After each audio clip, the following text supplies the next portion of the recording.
the 10-point plan in many ways is like a down payment. It's kind of a first kind of serious effort. It's the 10% that you put down, and you still need to come up with the remaining 90% or quite large sums to actually see this come to fruition. So it's, the 10-point plan is really just the first step. That was right from the middle of this week's episode. Stay tuned to know more about UK's proposed strategies to get to a net zero economy.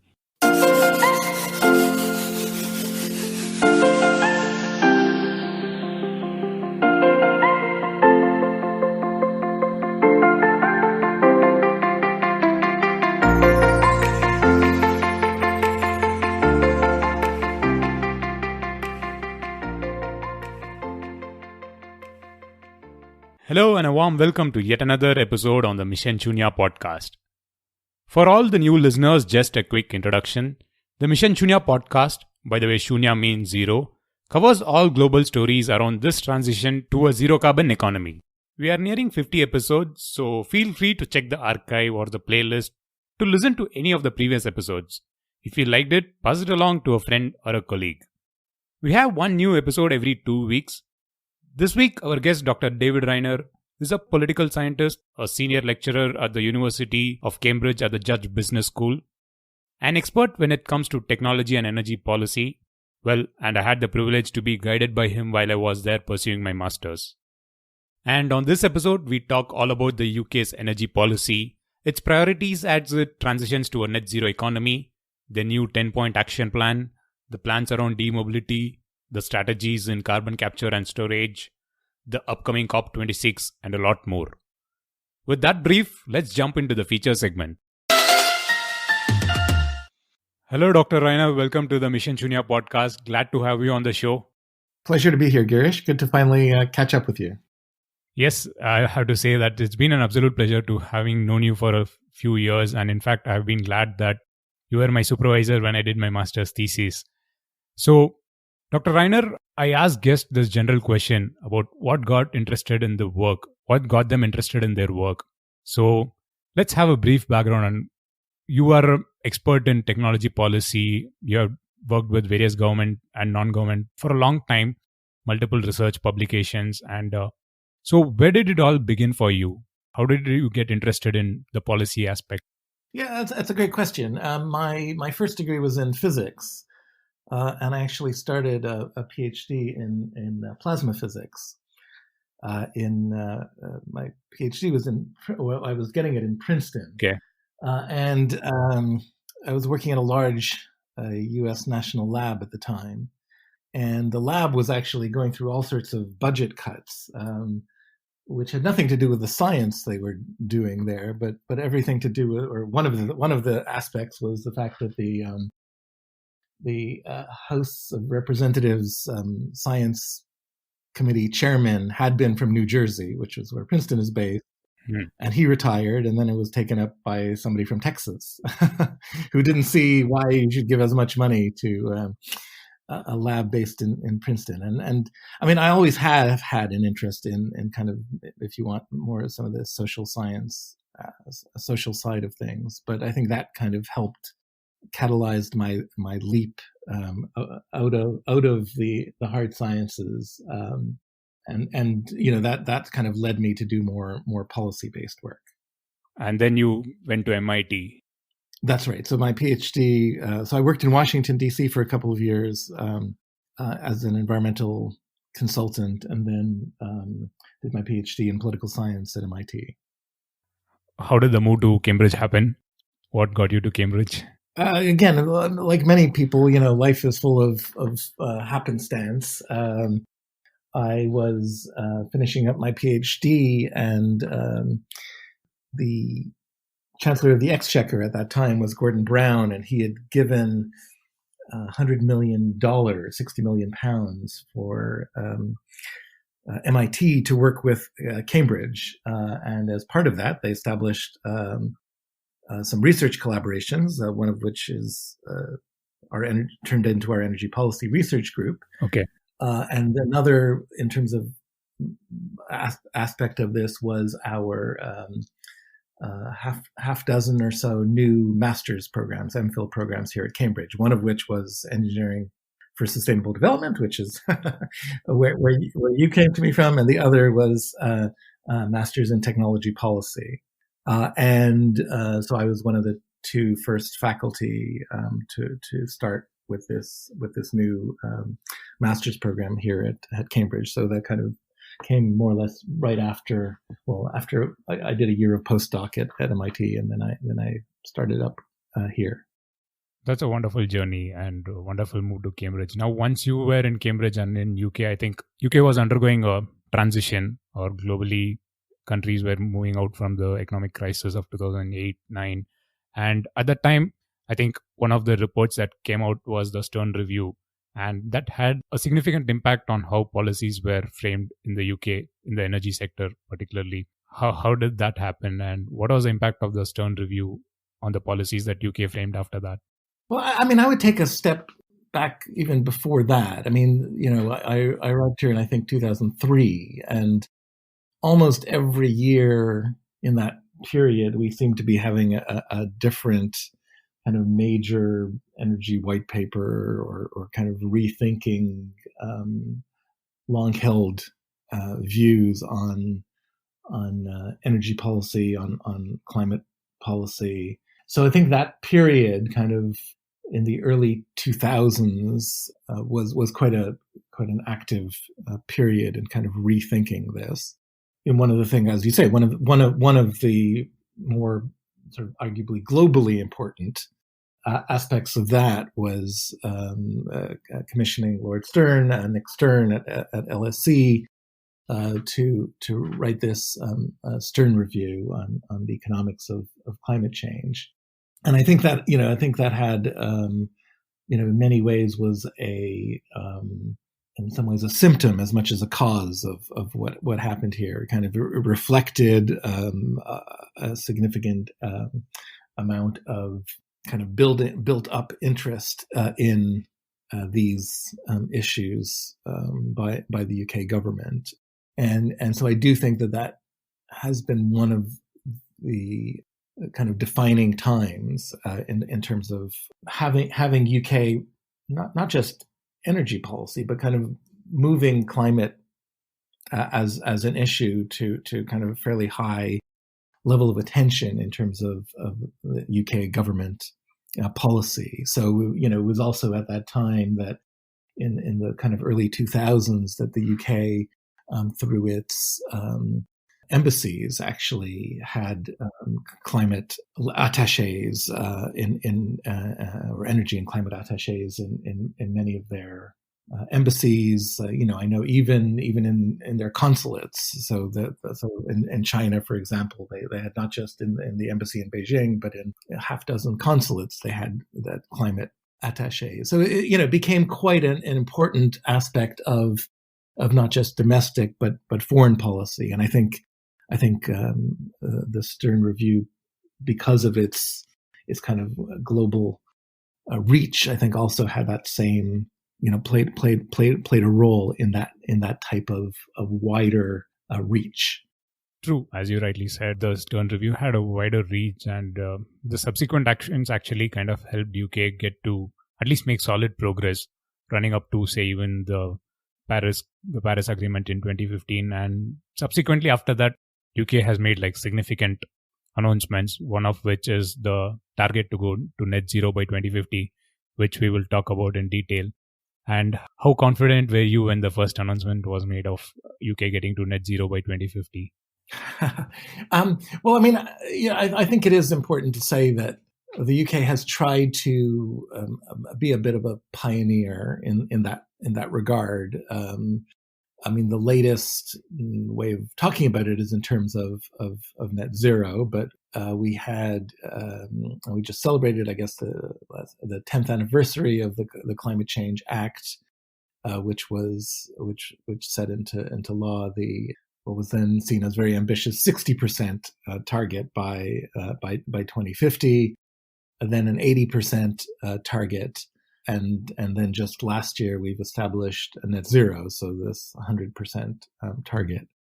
I think My view is still probably the same, which is I don't think we're necessarily yet on track for even 60%. It's a really quite dramatic transformation of the economy that we're asking for. We have a very wide range of activities, wide range of things that need to be addressed when you're talking about decarbonizing the entire economy. And so, I think it's to the credit, in many ways, of the UK government for taking this on, and I think that's a very positive thing. But my initial reaction is, gosh, this is really difficult. You do mention about activities, the list of activities that a country has to take up in order to reach at least even a certain small percentage of that target. But are you impressed with the 10-point action plan that the government has put up? Some claim that it has come a little late, but in the overall structure, do you think the government has got the right sections, right list of activities? Has it got the priorities right? Well, it depends how you define that, but in many ways the remit is right. So it covers everything from buildings. We have famously the kind of the worst building stock in Europe in terms of anybody who's lived here would know. Quite a poor. A lot of. I mean, again, age and old building stock. Old. Very unsuccessful efforts to renovate and so on. So everything from buildings to things like aviation, which would be really difficult, for example. So yeah, I mean, I think the broad brush of it is right. The real question is, scale. So we have a green homes grant of I think it's £1 billion this year, and so the announcement in the 10-point plan is they're going to extend the green homes grant by another year, and that gives another £1 billion, and that's fine. But it's probably an order of magnitude lower than what it needs to be if we are serious about kind of the scale of the challenge, and that's what it comes back to. I think I think the UK has been quite good at trying to focus on climate more than maybe other ancillary issues, but I think the scale of the spending that would be needed, the scale of the potential restrictions that might be put on people's lives or businesses, or the types of regulations that might need to come into being, I think will be really quite challenging. That is exactly right. But I see one particular change in this approach is that government has listed down a set of activities that will take in the next couple of years on each particular action point. Like it said, it will come up with the energy plan, and the energy white paper is out. So hopefully all the proposals, all the plans that it has said it will do probably comes up with some solid recommendations. Do you think that's a positive sign?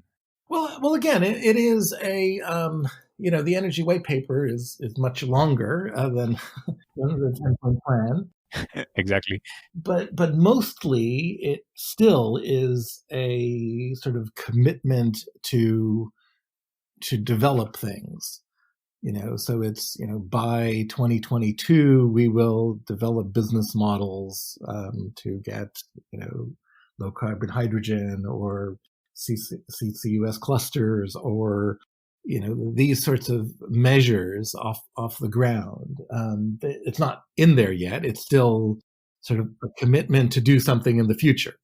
So I think that is still it is still a big challenge.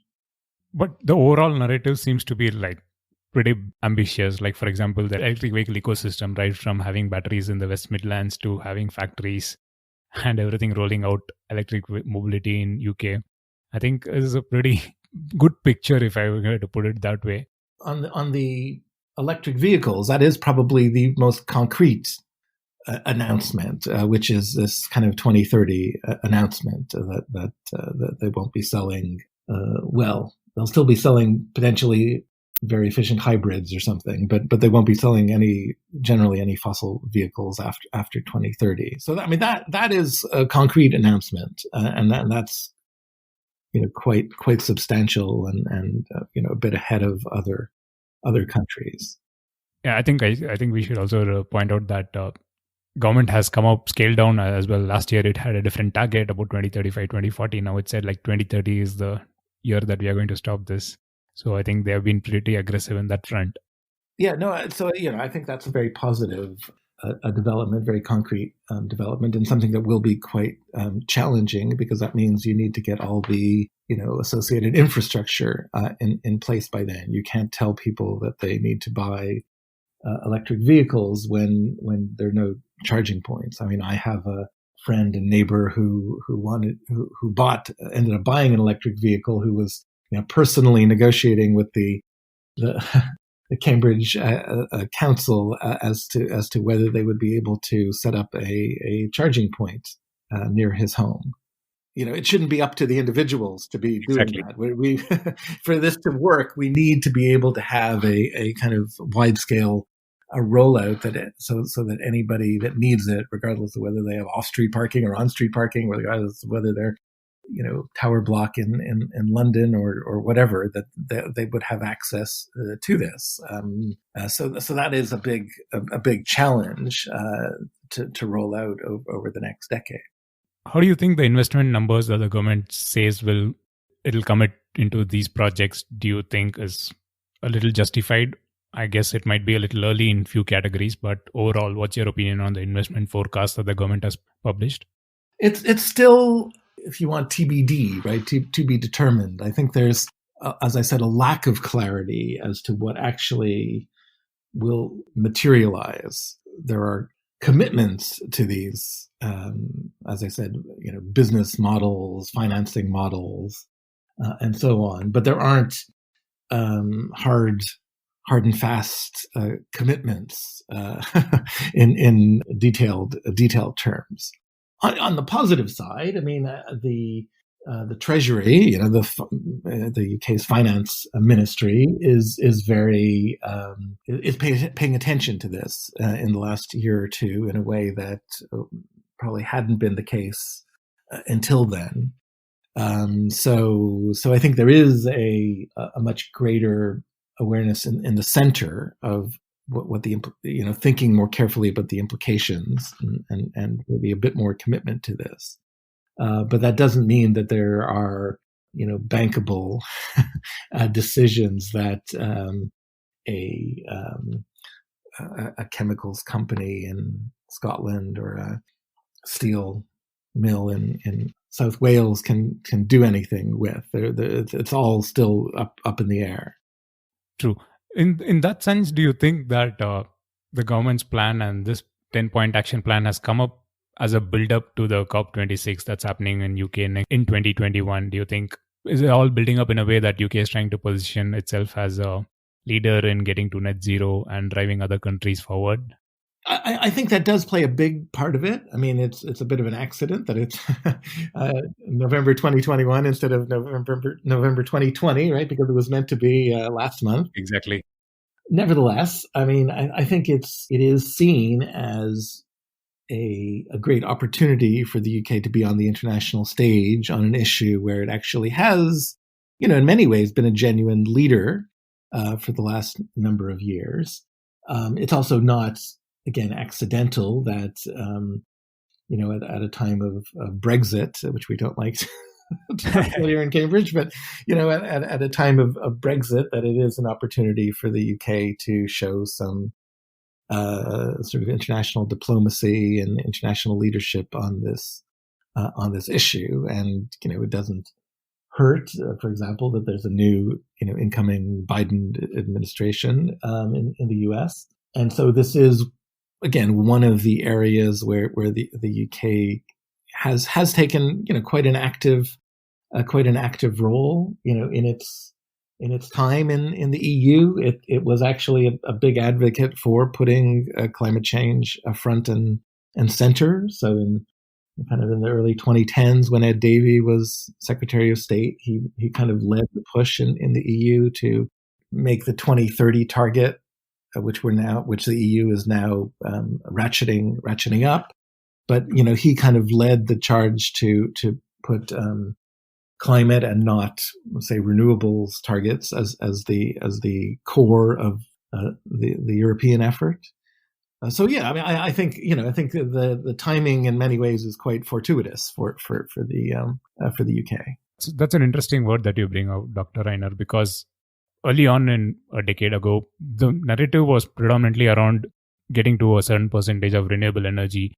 But do you think that all around the world, the narrative has now shifted to climate tech, climate action in a big way? People, governments, companies, everyone is talking about climate action rather than just being focused on energy or energy efficiency.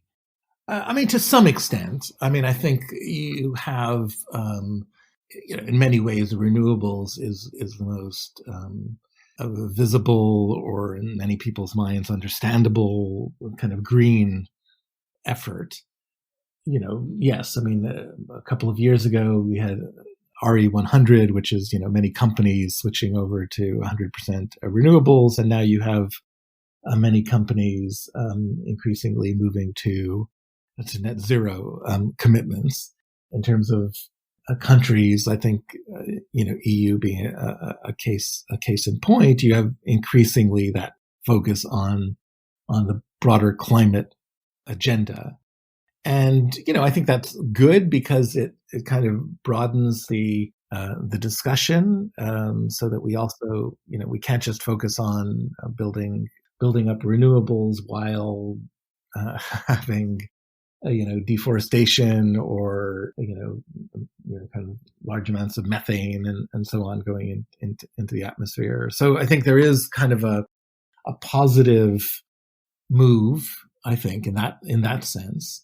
But it does also complicate things, which is the other side of that story, which is that it is, easier to just say we're going to build an extra 10, 20 gigawatts of solar or wind, and it's much harder to do all this other bits because, I mentioned the earlier targets of 60% or 80%. When we had an 80% target, everybody could believe that they were in the 20%, or a large number of individuals and companies and so on believe, oh, no, well, our part is not, the 80%. So I do think that net zero means that everybody, every sector, even these kind of hard to reach sectors have to be decarbonized, and that is a big challenge. That perfectly leads me to my next question, and a question that you probably be very interested, because you talk about the harder problems.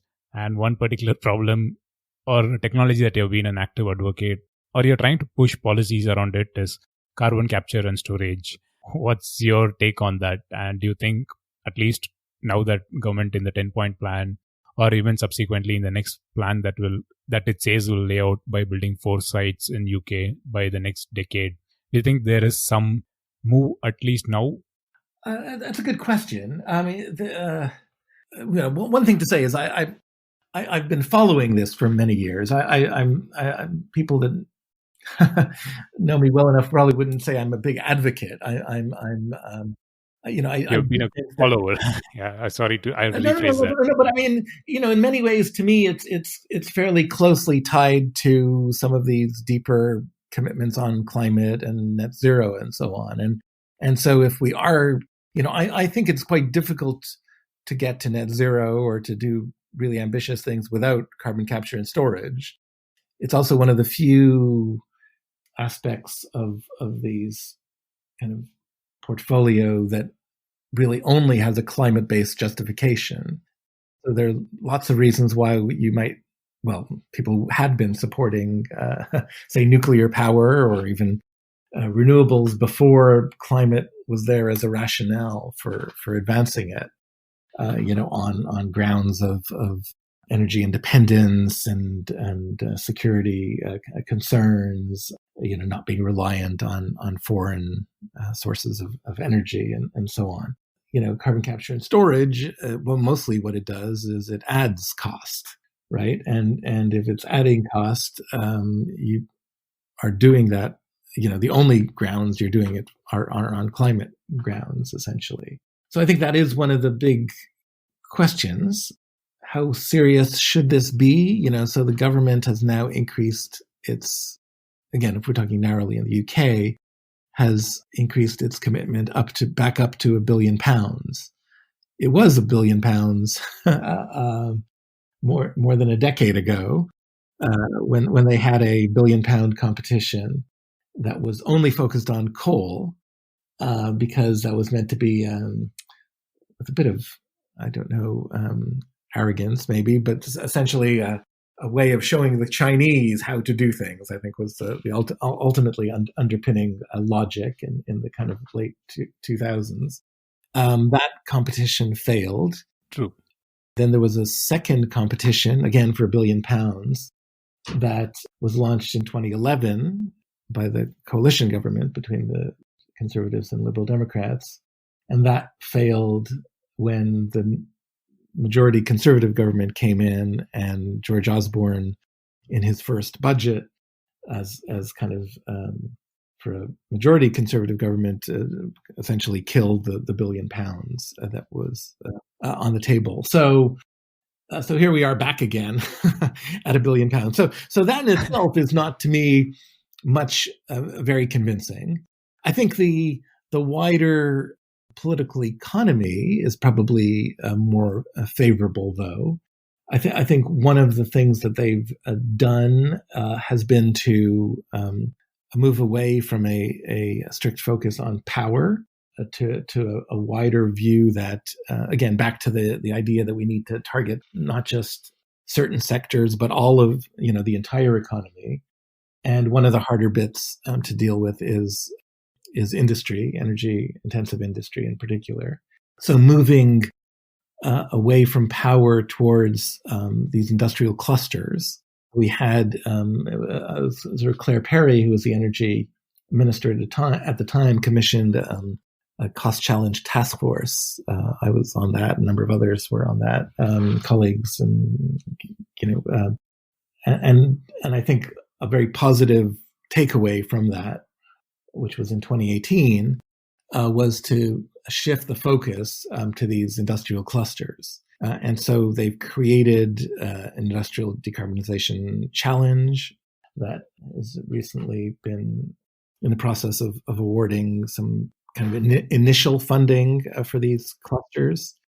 And so that's, I think, the narrative, I think, there works a fair bit better, because it's not just about something that's out of sight, but actually matters to local communities, whether you're in South Wales or in Teesside in the northeast, or Humberside, or in kind of the Liverpool, Manchester area in the northwest of England. So I think that there, I think that's quite promising.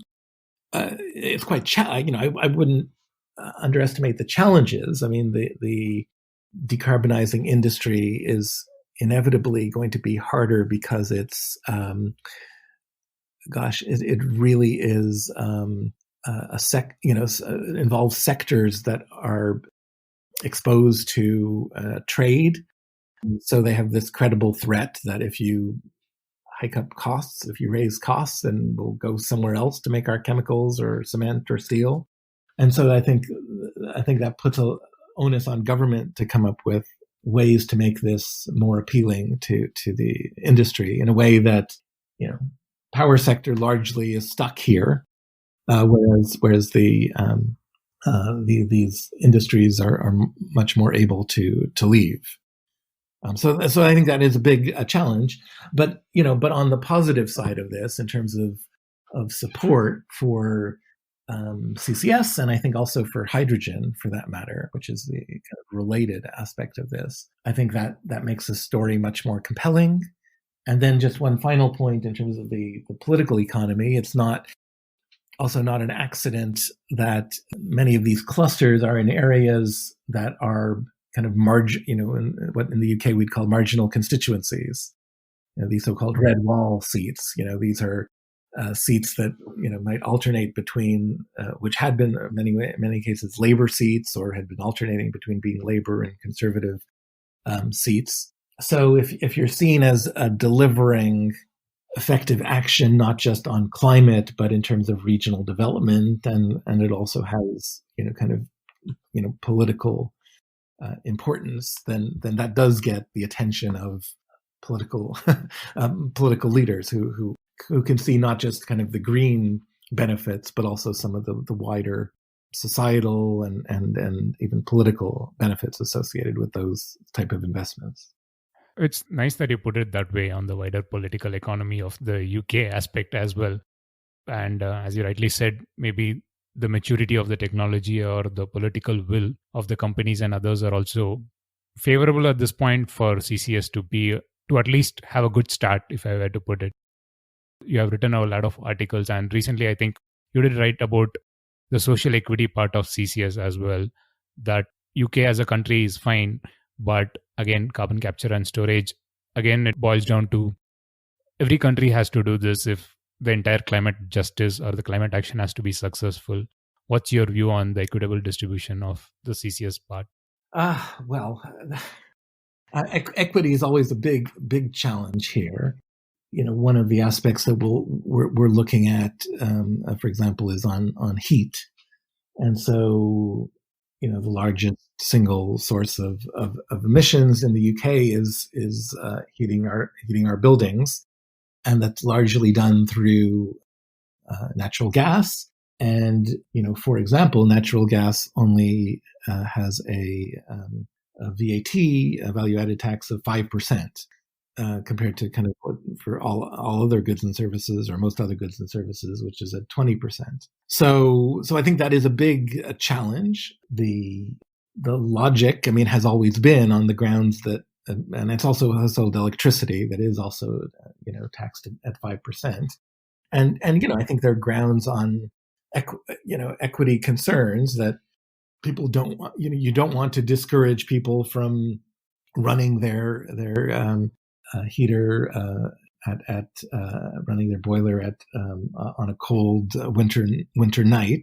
There's kind of a well-known phenomenon of excess winter deaths in the UK, where because of poorly insulated homes, you have really a not insignificant number dying. I think I looked at one point, and I think the number was, as large as in the UK as it is in Canada, where I'm from, which is Wow.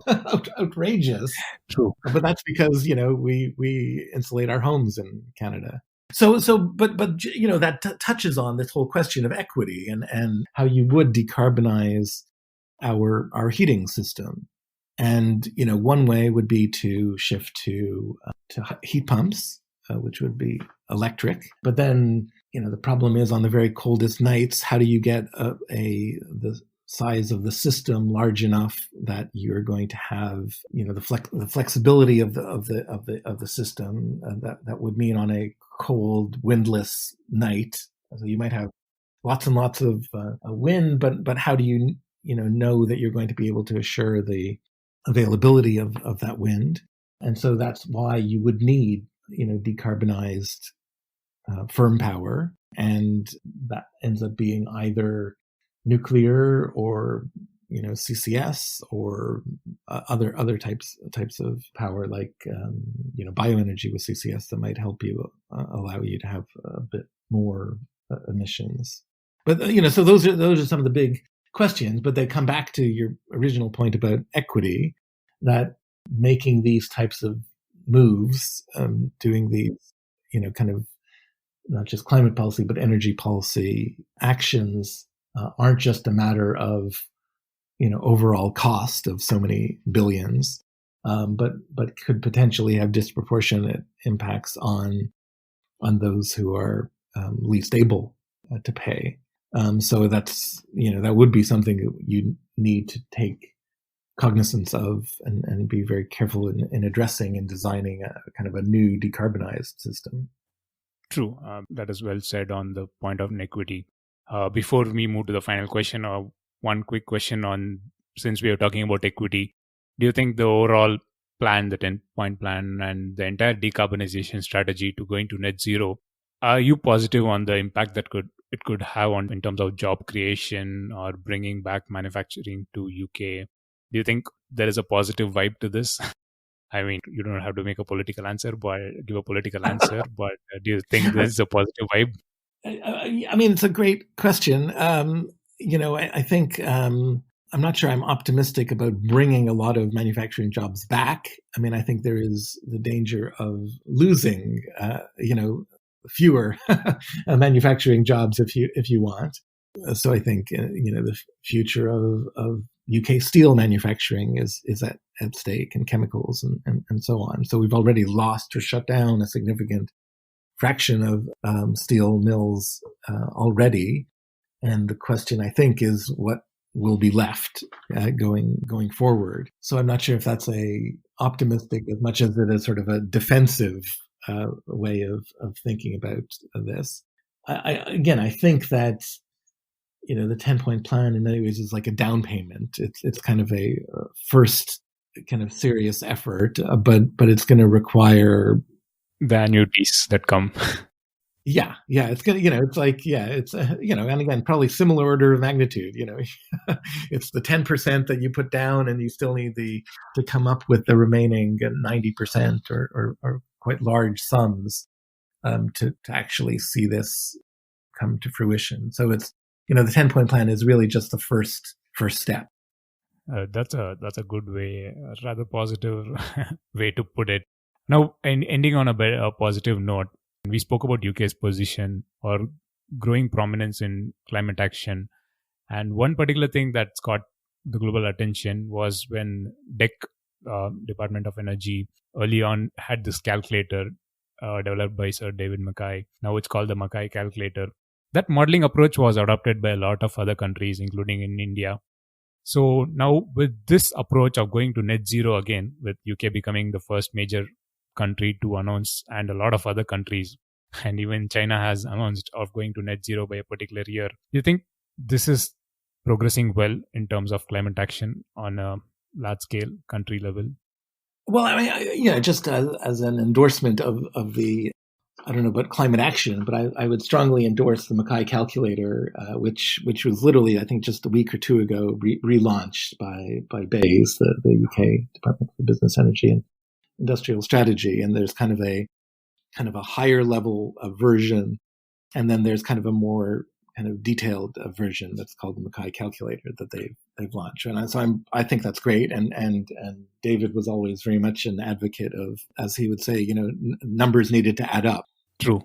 And so that I think comes down to it. I think for the UK, but also all these other countries that are, I don't know, joining the bandwagon is the right word, but committing to climate, carbon neutrality, or committing to taking tougher actions. I think that's all good, but ultimately there's still a long way to go. I mean, I think many of these actions don't look and feel all that different yet from what would have been happening anyhow. And the example is always, this year, right? This infamous 2020, we'll have 8% reduction in emissions, and to get to net zero by this kind of time frame, we need to be doing 8% a year every year, and we're not going to be doing it through lockdowns. But it does give you a sense of just how hard that sort of 8% number, looks like. Exactly. And so we can tinker, and we can, make some progress and do lots of good things, but to, genuinely make, serious progress will be enormously difficult. It's enormously difficult for the UK, enormously difficult for a country like China, which will have, lots and lots of brand new, pretty much brand new coal-fired power plants. What do they do with all of those by their kind of 2060 target? India is the other obvious big country that we think about in terms of how it's going to turn the corner at some point. But also, if you think about places like sub-Saharan Africa, there's a very strong case for needing robust economic growth in all of these emerging economies. And, that is really challenging to do, not just with, more and more renewables and more energy efficiency and so on, all of which are very, laudable. But to really move towards kind of the ambition of net zero is something else entirely. And that will be a big challenge, and it is kind of the challenge of the next 3, 4, 5 decades. That's well said. I totally agree that we can't have lockdowns to hit the target of 8% year-on-year reduction, but it's at least a small positive note at the end of 2020 that we managed to curb emissions by some means, voluntarily or otherwise. So, Dr. Reiner, it's been an absolute pleasure having known you for the last few years and having followed your work ever since. I mean, it's an absolute pleasure to have you on the podcast and pick your brain on this topic, the topic that's always fascinating for you to talk about. So thanks for taking time to join me on the podcast. No, it's been a pleasure, Girish. Really good to catch up, and hopefully we can catch up at some other point that won't be quite this long. Well, I hope you enjoyed the conversation and found it useful from the perspective of understanding the process involved for a country to get to a net zero economy. As Dr. Reiner mentioned, the 10-point plan for a green industrial revolution is a good start, is a good first down payment, if I were to put it that way, as he said, but we need a lot more such acts going forward. We will have more details from the UK government in 2021 on its plans for individual sectors. And also we can expect more such governments to release concrete action plans going forward in the years to come. As always, you can expect more such stories from the perspective of countries, global corporations, and entrepreneurs in the space on this podcast channel. So subscribe to the show and also do feel free to share your feedback. You can leave a review on iTunes, Apple Podcast, or send me an email directly. missionjunior@gmail.com is our ID. And the best place to know more about Dr. Reiner is by following him on Twitter, where he shares his perspectives regularly on energy policy. The handle and other details will be there in the show notes section of this episode and also on the website missionjunior.com. So I'll be back in 2 weeks' time. Until then, this is Girish Shivakumar, and as always, thank you for listening.